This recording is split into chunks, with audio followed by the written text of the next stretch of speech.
خیر صاحب، کچھ دن پہلے ہم نے دیکھا کہ ایک سینئر صحافی نے کالم لکھا جس نے پورے سیاسی اور صحافتی حلقوں میں کافی اس کی وجہ سے کھلبلی سی مچ گئی تھی. ابھی D G I S P R نے اس کی بالکل تردید کر دی اور بڑی کیٹیگوریکلی بڑے کلیئر ورڈز میں کی ہے. تو آپ کا کیونکہ صحافت سے اتنا لمبے عرصے کا تعلق ہے تو مجھے لگتا ہے اس معاملے پر بات کرنے کے لیے آپ سے بہتر شخص کوئی بھی نہیں ہو سکتا. تو اپنے صحافتی ایکسپیرینس سے بتائیے گا کہ اس معاملے کو آپ کس طرح سے دیکھتے ہیں؟ کھلبلی مچی جو آپ نے کہا بالکل درست بات ہے، کیونکہ وہ بات ہی ایسی تھی. جی، اتنا سب کچھ ہونے کے بعد یہ خبر آرمی چیف کے حوالے سے آنا کہ پی ٹی آئی کے لیے معافی کی گنجائش ہے یا اس کے بانی کے لیے، یہ بہت بڑی خبر ہے. جی، تو خبر کو تو آپ انڈرمائن نہیں کر سکتے if it is said by the journal himself during a course of interview. پہلی بات. تحریک انصاف والے تو اس پہ معافیاں مانگنی بھی شروع کر دی تھی انہوں نے. دوسری طرف یہ ہے کہ ہمارے ڈائریکٹر پروگرام ہیں خرم کلیم صاحب، انہوں نے گفتگو میں ہمیں بتایا کہ ان کے استاد نے انہیں ایک نصیحت کی تھی صحافت میں.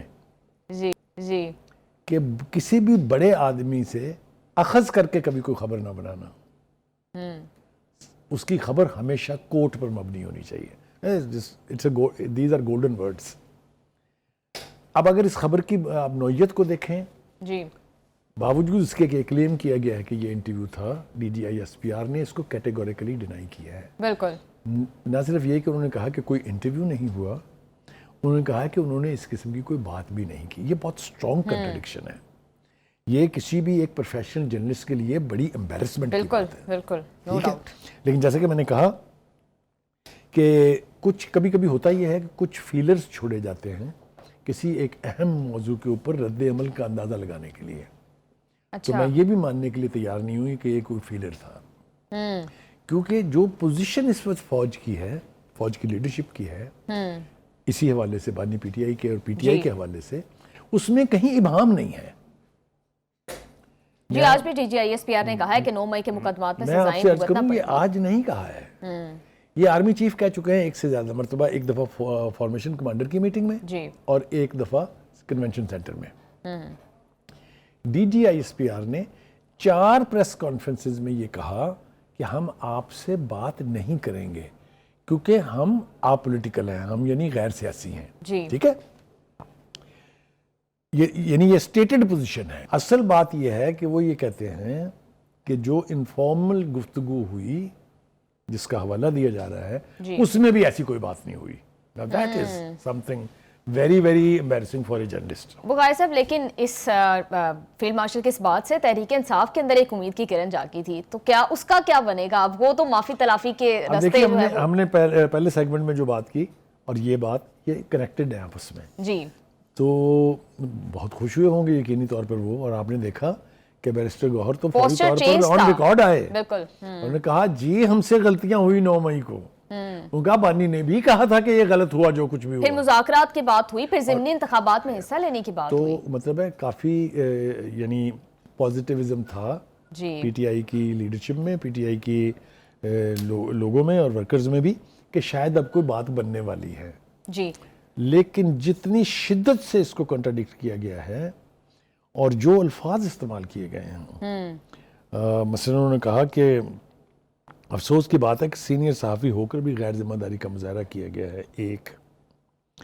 اور دوسری بات وہ یہ کہہ رہے ہیں کہ آرمی چیف نے کسی قسم کا کوئی انٹرویو نہیں دیا. جی مقاصد صاحب، لیکن آج کی ان کی پریس کانفرنس ایک اور حوالے سے بڑی امپورٹنٹ تھی. انہوں نے کہا کہ ہندوستان کا خیال تھا کہ وہ دہشت گردوں اور پراکسیز کے تھرو پاکستان پر حملہ کرے گا، اور ہم نے دیکھا بھی کہ حالیہ جنگ میں دونوں طرف سے پاکستان کے اوپر حملہ کیا گیا. تو اس پر کیا کہیں گے آپ؟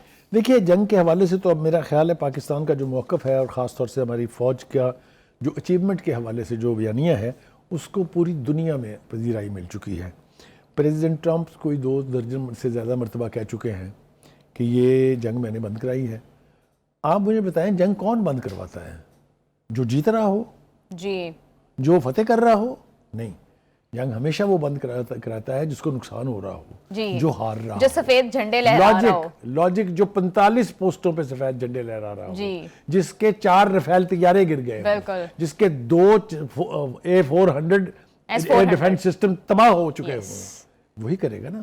اور پھر اس کے بعد پارلیمنٹ میں پیش نہیں ہوئے، منہ چھپاتے پھر رہے ہیں. اور میں آپ کو ایک بات بتاؤں، یہ میری ایزمپشن ہے، میرے پاس اس کے کوئی ثبوت نہیں ہے. جی، وہ جو کہہ رہے ہیں نا کہ یہ جنگ ایٹمی جنگ تک پہنچ سکتی تھی، تو آپ کو یاد ہونا چاہیے، میں نے پہلے بھی آپ کو بتایا تھا ایک پروگرام میں کہ فرسٹ Yes, اسٹرائک کا I رائٹ ہمارے remember. پاس ہے. Yes, I definitely remember اگر that. ہماری سروائیول کو کوئی خطرہ ہوگا تو we will not wait for other to attack. Yes. یہ تو ہمارا نیوکلیئر ڈاکٹرین میں یہ بات کلیئر ہے. اچھا جناب، ایک اور بھی اہم بات ہے کہ انہوں نے کہا کہ کوشش جو کی تھی ہندوستان نے، سب کچھ الٹ ہو گیا اور یہ پوری دنیا نے اس کو اچھی طرح سے دیکھا ہے. جی بخاری صاحب، انہوں نے ایک اور بات کی کہ جرائم میں ملوث جو افغانی ہیں ان کو جب پاکستان سے نکالنے کی بات ہوتی ہے تو کچھ لوگوں کو، کچھ سیاسی اور کرمنل کرداروں کو بڑا مسئلہ شروع ہو جاتا ہے. بخاری صاحب کس کی طرف اشارہ ہے؟ ایک لفظ انہوں نے جان بوجھ کے استعمال نہیں کیا، وہ یہ ہے کہ کچھ میڈیا کے لوگوں میں بھی پیٹ میں درد شروع ہو جاتا ہے.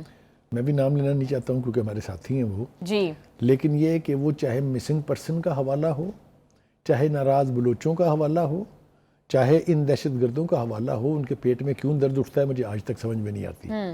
مہرنگ بلوچ صاحبہ جو ہیں وہ جا کے لاشیں اٹھا لیں سول اسپتال سے تو ان میں سے کسی ایک جرنلسٹ نے ایک لفظ نہیں کہا کہ یہ لاشیں تھیں کن کی، یہ کیوں اٹیک کیا گیا، اس کے اوپر کہا کسی نے؟ جی، یہ جو بلوچوں کے مامے بنتے ہیں بہت بڑے، یہ جتنی دہشت گردی ہو رہی ہے وہاں پر، جس طرح کلنگ ہو رہی ہے وہاں پر، فوجیوں کی تو ہو رہی ہے لیکن جو عوام بھی ساتھ اس میں رگڑے میں آ رہے ہیں، اس کے اوپر آپ نے دیکھا کبھی ان میں سے کسی نے کنڈیم کیا ہو؟ یہ جو لیڈر آف اپوزیشن بننے جا رہے ہیں، کبھی آپ نے سنا ان کی زبان سے کہ حکومت ٹھیک کر رہی ہے جو کر رہی ہے کیونکہ یہ علیحدگی پسند ہے، کیونکہ یہ بلوچستان میں تخریب کاری کر رہے ہیں؟ کبھی سنا آپ نے؟ کبھی مہرنگ بلوچ کے منہ سے سنا آپ نے کہ یہ لوگ اٹیک کرتے ہیں فوجی تنصیبات کے اوپر؟ تو کہنے کا مطلب یہ ہے، اس حوالے سے مجھے بس ایک ہی بندہ پسند ہے، اس کا نام ہے سرفراز بگٹی. وہ کرتا ہے کھل کے بات. ہی از اے بلوچ ہمسیلف. یس، اس نے کہا یہ محرومی کا ڈرامہ بند کریں، کوئی محرومی نہیں ہے. جی، جتنے وسائل ہمیں ملنے چاہیے وہ وسائل ہمیں باقاعدگی سے مل رہے ہیں. اور دوسرا اس نے کہا کہ چن چن کے ماریں گے ان کو. یہ ایٹیچیوڈ بہت ضروری ہے. بخاری صاحب، آج دہشت گردی کے حوالے سے بات کرتے ہوئے D G I S P R نے بھی کہا ہے کہ نیشنل ایکشن پلان کے 14 نکات پر عمل کرنا بڑا ضروری ہے، لیکن جب تک حکومت اور اپوزیشن آپریشنز کو لے کر ایک پیج پر نہیں ہوں گے تب تک ہم اس پر عمل کیسے کر سکتے ہیں؟ یہ بات ایک سے زیادہ مرتبہ دہرائی جا چکی ہے. یہ نیشنل ایکشن پلان آج کا نہیں ہے، یہ تو 2014 میں اس کی بات ہوئی تھی اور پلان بنا بھی تھا صوبائی لیول کے لیے بھی اور فیڈرل لیول کے لیے بھی، لیکن اس پر ان لیٹر اینڈ اسپرٹ عمل نہیں ہوا. اس کی کچھ سیاسی وجوہات ہیں. ایک تو یہ کہ کچھ سیاسی جماعتیں ہمدرد ہیں ان لوگوں کی، نام میں نہیں لینا چاہتا، میرے خیال سے میرے اس لفظ سے ہر شخص سمجھ جائے گا وہ کون سی جماعتیں ہیں. جی، ٹھیک ہے جی. دوسرا یہ کہ وہ جنہوں نے یہ فتنہ لا کے دوبارہ یہاں بسایا وہ بھی اس کے بہت حد تک ذمہ دار ہیں. اشارہ تو سمجھ گئی نا آپ جی، کس طرف ہے؟ بالکل. Anyway, having said that, بالکل آپ کو اسی طرف اشارہ جس طرف D G I S P R ہاں مطلب ہے ان اقدامات نے پاکستان کی سیکورٹی کو ولنریبل بنایا. بالکل، اس قسم کی سرپرستی نے ان کو دوبارہ موقع دیا. ایک دفعہ وہ پکڑے گئے، واپس گئے، پھر لا کے بسائے گئے، پھر دوسری دفعہ جب آئے تو بہت بڑے بڑے گروپوں کی صورت میں آئے اور پاکستان میں قتل و غارت کا سلسلہ شروع کیا. کس کا گریبان پکڑوں میں ایز اے پاکستانی؟ جی، بخاری صاحب ایک اور بڑی امپورٹنٹ بات کی، انہوں نے کہا کہ گورننس کی خلا کو فوج، پولیس اور قانون نافذ کرنے والے ادارے اپنے خون کے ذریعے جو ہے وہ پور کر رہے ہیں. آپ اگر ایکشن پلان پہ عمل نہیں کریں گے، آپ اگر اپنی گورننس کو ٹھیک نہیں کریں گے تو کون مر رہا ہے، کون اپنی جانیں دے رہا ہے؟ فوج، پولیس. تو بخاری صاحب ہمارا پالیسی اور پولیٹیکل فیلئر ہے نا؟ ایبسلیوٹلی اسی طرف اشارہ ہے. بالکل، آپ نے ذرا بہت زیادہ لفظوں سے کہہ دیا ہے لیکن ان کا کہنا بھی یہی ہے جی، کہ ناکامیاں آپ کی ہیں، جانوں کے نذرانے ہم دے رہے ہیں.